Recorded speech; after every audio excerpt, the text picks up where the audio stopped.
Hey yo, what's up guys and welcome to my new video. This will be another comparison video between the real Samsung Galaxy S4 and the fake Samsung Galaxy S4. And I made a huge list of features which I will test on the real one and on the fake one. And each device can get a maximum number of 23 points. And these points will help us to see how close the clone gets to the real one. And now let's take a closer look at this list here. So basically this list contains all features which people asked me on the last test video, and now let's start with the first point, which is the charger. So here you can see both charger cables. The left one is the original one from a real Samsung Galaxy S4 and the right one is the fake one from the HTC S4. And as you can see, after 2 weeks of usage this whole thing fell apart. The plastic which is around the connector, which you can see on my real one here, just came off, and this is very dangerous because you can see here on the backside the pins, and if you attach this to your device and this gets off, you can easily short out some pins, damage your phone, or even get an electric shock. So I would really recommend throwing that charger away and just get yourself a real one. The same goes for this power socket adapter. This is my original one, and the fake one just stopped working after 1 week because it shorted out some pins from the USB port, and I would really recommend getting the original charger accessories. Okay, so the next point on my list is the camera software. First we will take a look on the original camera software, and then we will test the camera software on the fake one. So this is the original camera software. So as you can see, this is very smooth, and here you can take a picture. Then on the bottom you can switch through modes. There are many modes like auto mode, night mode, sport mode. There is many stuff in there. And if you want to capture videos, you just have to press at the video button on the top. Then it should say on the left top corner that it is recording, and on the right top corner you can see the file size. And also the video recording feels very smooth on this device. So let's stop this right now. Then on the left bottom corner you can see the gallery preview. And if you tap at the arrow in the middle, it opens up this window here, and here you can choose between many color effects. This really looks awesome. If you take the cartoon effect, the whole picture looks like it is drawn and something, and this is really funny. I don't use these effects very often, but it's quite nice to have them, like this little fisheye effect or any other effect here. And now let's go back and check out the other features. On the left top corner you can see this little camera symbol. And if you tap at it, it puts a little preview picture of the front cam into your picture, which is really cool. You can see me here recording right now. And you can also toggle the flashlight, toggle the sound, and you can go to the settings if you click at this little gear. And now let's go back, check out the fake camera software and see how it compares to the original one. So let's take the HTC S4. Here it comes. And now let's open up the camera software. Also the symbol of the camera software looks a little bit different, and as you can see the whole menu of the camera software looks different. It also feels quite smooth like on the original one, but if you press at this button here it just takes a picture, and on the video button here it starts recording, and you just see the recording symbol on the left bottom corner. So if you press at the arrow at the bottom here, it just opens up multi-window, and as you can see you don't have the effects like on the original one. And also here on the left you can just edit some effects like brightness, HDR, face detection, and you don't have all the features which you have on the real one. But this is just software because all these things are emulated. So maybe with the correct camera software it will look like on the original one. So let's just wait for updates. Then here on the right top corner you can toggle the flash, and autofocus works like on the original one. You just have to tap at the screen where you want to focus. And now let's switch to the front cam. And as you can see, if you tap on the right top corner at front cam, it just switches to the front cam, and the quality looks quite good on it. And now we will make a little flash comparison. So here on the left side you can see the flashlight from the real Samsung Galaxy S4, and on the right side you can see the fake one. And you can definitely see that the fake one is not as bright like the original one. And the left one is just really bright. If you look in it, you just want to look away, and the right one, it's quite good, but it's not that bright like the original. Okay, and here I have some picture quality comparison. The picture on the top is from the real one, and the picture on the bottom is from the fake one. And as you can see, the resolution on the real one looks really higher. The colors also look more natural, and the fake one just looks fuzzy, and the colors look somehow strange. I think this is not only hardware related, this also has something to do with the software of the camera. Now let's make a little internet connection speed test, so here we go. As I said before, this phone does not support 4G LTE, but it supports H+, which is also very fast. And now let's make the speed test. So as you can see, the ping is only 34 milliseconds, which is really good. The download speed is at 23 Mbits and the upload speed is at 4.1 Mbits. So these are very good values. It's even faster than my home internet connection. Okay, now let's come to the GPS connection. As you may know, GPS on Chinese smartphones is mostly bad, but on this device it's really good. As you can see, I'm now inside on a rainy day and I got a fix with 9 satellites after about 90 seconds, which was the first cold lock. So the next lock will be very fast, and if you go outside, you get a lock after 5 seconds. So GPS is working very fine on this device here. Now let's talk about air gestures. So the first thing you do is go to settings and check out which settings are available. So if we go to settings and then to my device, we can see that there is motion, smart screen and air view. Now let's tap on the motion tab and let's see which settings are available. So in the motion tab we can see that there is gesture activation, air browse, air launcher accept, air call accept, and we also have here down motion activation, direct call, shake to update and turn over to mute or pause. And now let's go back and check out the smart screen features. So this should use face detection to control your device. Here we have smart stay, smart rotation, smart pause and smart scroll. And now let's go back and see if those features are working. So swiping through the pages here with air gesture works very fine. So this is really fluid and the proximity sensor is working very well. Now let's also try to get a call and accept the call and try this turn over to mute function. So let's get my other smartphone and try to call this. Just give me a second. Okay, so it's now calling. And here comes the call. And if I just turn it over, it just mutes it, so this is really working good. And let's try to accept the call via air gesture, and as you can see, this is also working very fine. But there were also a few things which I couldn't get to work on the stock ROM, and basically that were all the smart things like smart scroll, smart pause, smart stay. And let's take a look at the sensors and if they are working. So let's dial this number here. This should open up this engineering mode. Then we can go to sensors. And here we can see that the proximity sensor is working well. So I think also all the smart functions should work because the proximity sensor is working. And I heard from people over the forums they just installed a custom ROM from Fluffy and then all the smart features did work on this device. So now let's take a look at the proximity sensor calibration. There's also an app for this. So in this app you can calibrate your proximity and your gesture sensor. You just have to click on it, start calibration, don't move, and then your sensor should be calibrated. So that means that the sensors are in the device and smart stay and smart pause should work. You just have to install another ROM which enables all these features. So here comes the next point on my list, and this is Samsung apps. Now let's compare the Samsung apps on the real one with the Samsung apps on the fake one. So here we go, let's open it up. And as you can see, also the symbol looks different. I think the right one is the old Samsung apps, which I had on my Galaxy S1. As you can see, the left one looks totally different than the right one. The left one is the original Samsung apps, the new one, the stylish one, and the right one is, I think, the old Samsung apps. But I think this shouldn't make a difference because you can download all the apps which are available on the left one, also on the right one. Just it looks a little bit different. As you can see here on the categories look much better on the newer one. And yeah, so let's go to the next point. And the next point of my list is the comparison of the sensors on both devices, and therefore we will use the app Set Devices. Thanks for the user who pointed me to this app. It's really awesome. I think it was the 55s.com. Thank you for this. So let's start up this Set Device test app here. Here we can press OK, and as you can see, a green check means that this feature is enabled in this device, and a red X means that the feature is not enabled in this device. As you can see, the compass is enabled on the Samsung one and it's not enabled on the fake one. Then both don't have FM radio. Then here you can see that there's no temperature sensor in the fake one. Then also a pressure sensor and humidity sensor is not available in the fake one. The same goes for near field communication. It will not work on the fake one. Both don't have ANT.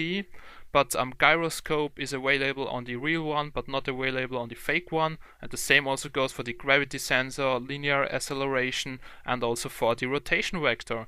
So as you can see, there are many sensors in the real one which are not available on the fake one, but if you can live without humidity, pressure sensor, temperature sensor, then you're also good to go with the fake one. Okay, and now we are in engineering mode again, and here you can see the sensors, and as you can see, the accelerometer sensor is working on both devices, but there is something strange because the proximity sensor is showing different values, so I think the software which is working with the proximity sensor is different on both devices.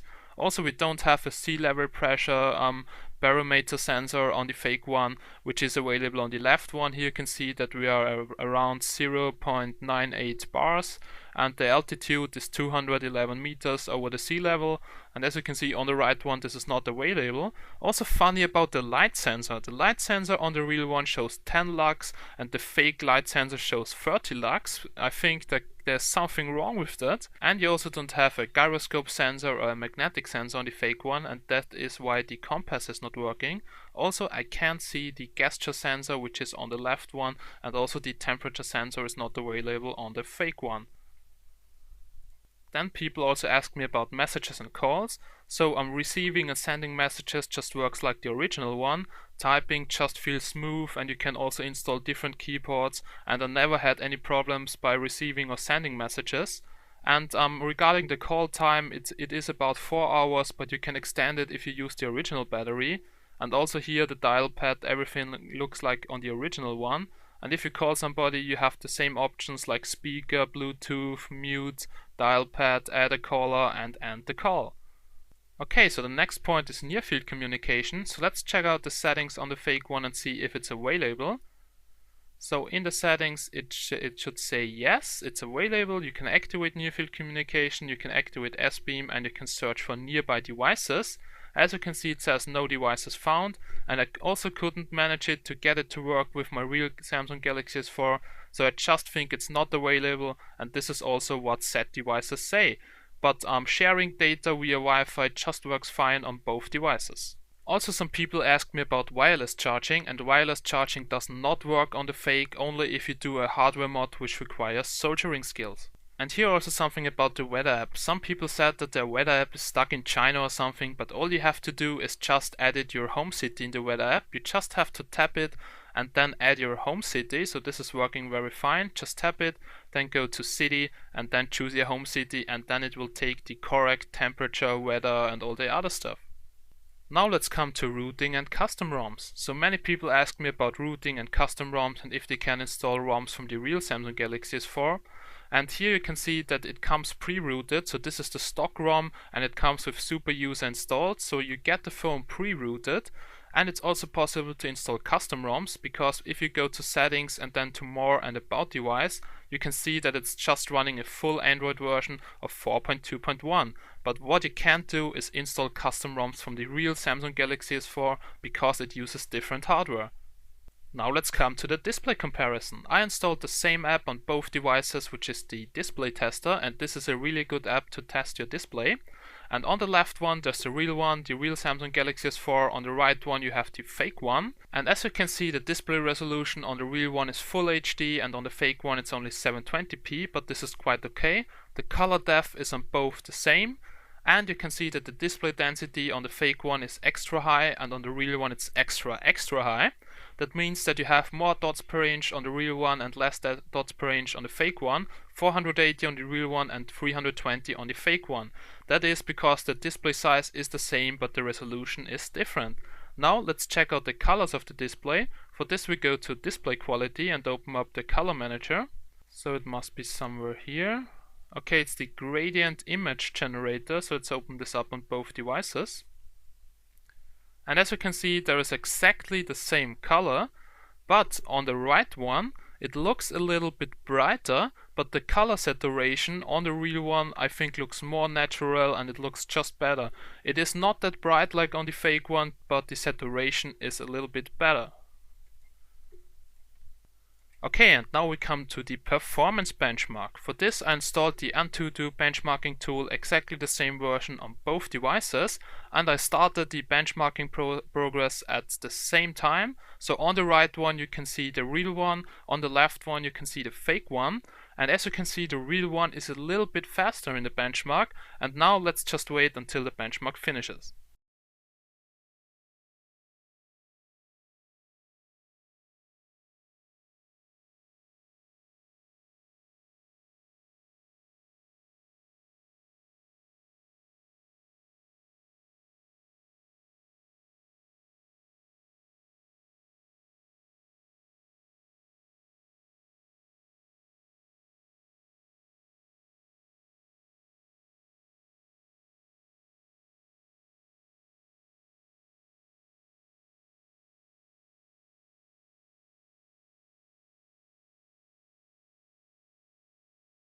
Okay, now the benchmark has just finished, and now let's take a look at the results. So on the right side we can see the real one, which got a score of about 27k, and on the left one we can see the fake one, which got a score of about 13k, but it does not mean that the real one is just double that fast. It depends on what you're doing with the phone. If you're just browsing, if you're just calling people and sending messages, you won't see any differences. So those values are just theoretical values about the performance, but as you can see, the fake one should be a little bit faster than the Samsung Galaxy S2. Now let's take a closer look at the internal memory. On the right one you can see the fake one, which got a usable internal memory of 8.9 GB. On the left one you can see the real one, which got a usable internal memory of 9.2 GB. So there's not much differences.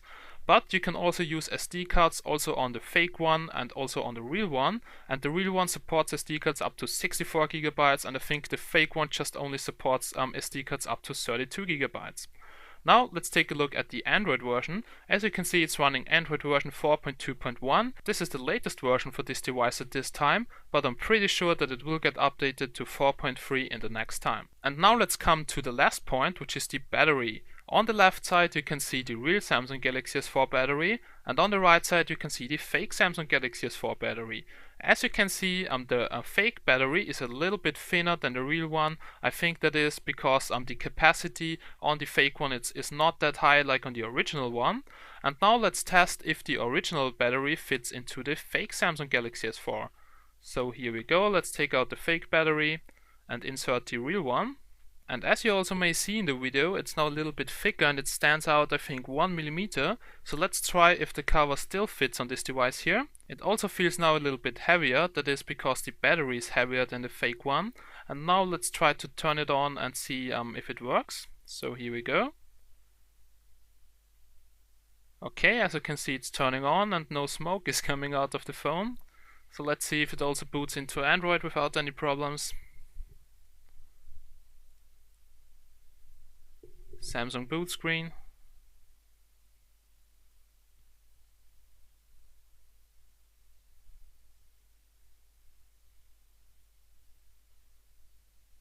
And here we go, we're now in Android, and also the battery is showing up here, and this is working really fine.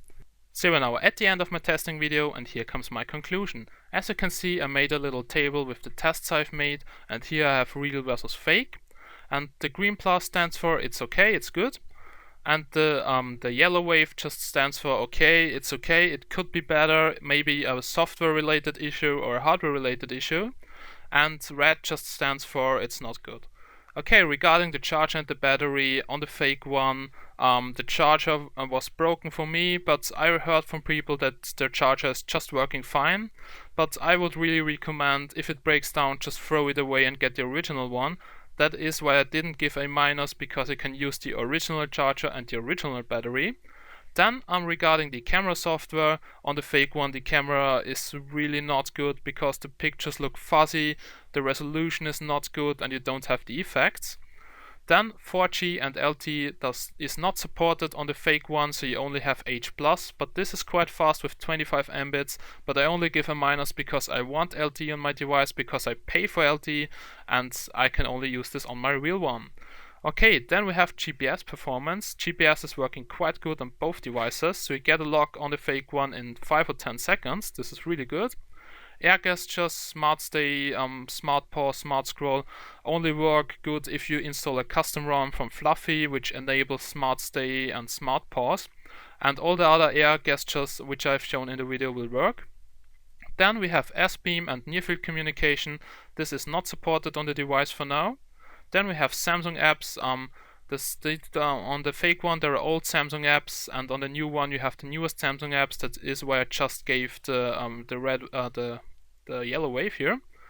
Then regarding the sensors, there are many sensors which are not available on the fake one, like the gyroscope, pressure sensor, humidity sensor, temperature sensor. That is why I gave a minus.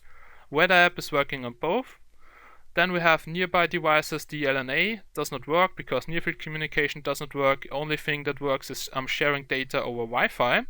Multi-window works on both devices. Same goes for Android and root. It's running a full Android version. The display is okay on both devices. On the fake you only have 720p, but it's quite good. It's bright and it's responsive. Then we have calls and SMS. Those work on both devices like a dream. Then we have the Antutu performance. The Antutu performance is not as good like on the original. You only get half of the benchmarking points, but this depends on what you're doing with the phone. If you're just playing recently games, checking your mails, actualizing your Facebook status, then you just don't need the full performance of the real Samsung Galaxy S4. Then we also have wireless charging. Wireless charging works on the real one, but it does not work on the fake one. It only works if you do a hardware mod. This requires soldering 3 or 2 wires. So without soldering skills you won't get wireless charging. Then we have internal memory. This is great on both devices. You have about 10 gigabytes. Also custom ROMs are available for both devices, but you can't install the custom ROMs from the real Samsung Galaxy S4 on the fake one. Then the price is the only negative point on the real one, because I think it costs about $700 and the fake one costs below $200 with shipping. So you can buy 3 or 4 fakes for one real one. The overall quality on both devices is good from the outside. They really look similar. The only thing is on the front it looks a little bit darker, and I don't think that the glass is the same quality. So that is why I gave the fake one 14 points and the real one 22 points. So the fake one gets a little bit more than 50% of the points of the real one, but it only costs about 25 to 30% of the real one. So now you have to make your own decision if the real one is really worth the price. Okay guys, so I'm now at the end of my test video. I hope you enjoyed it, and if you have any questions, just feel free to ask and leave your comments under this video. If this video was helpful for you and helped you to make a decision between those two devices, please leave a like and subscribe to my channel for more content. I think I would really use this device here any further, but I got the real Samsung Galaxy S4 for my birthday, and that is just why I sold this device here to my friend. But he said he really likes this device and it's his all-day use telephone. So thanks for watching, and as always, see you again in my next videos. Bye!